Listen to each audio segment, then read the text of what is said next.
Hello বন্ধুরা, তোমরা সবাই কেমন আছো? আশা করি অনেক ভালো আছো।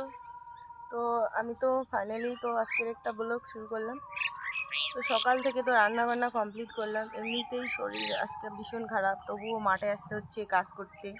তো সকালবেলা রান্না কমপ্লিট করে এখন চলে এসলাম মাঠে। তো যেহেতু দুপুরবেলা রান্না করতে হবে আবার, তার জন্য আমি কিছু সবজি রেডি করে রেখে যাচ্ছি। তারপর দুপুরবেলা মাঠ থেকে এসে রান্না করতে হবে।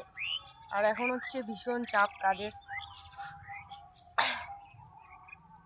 তো এখন আমি যাব, মানে আমাদের তামাকে জল দেওয়া শেষ হয়ে গেছে কালকে। তো আজকে যাব হচ্ছে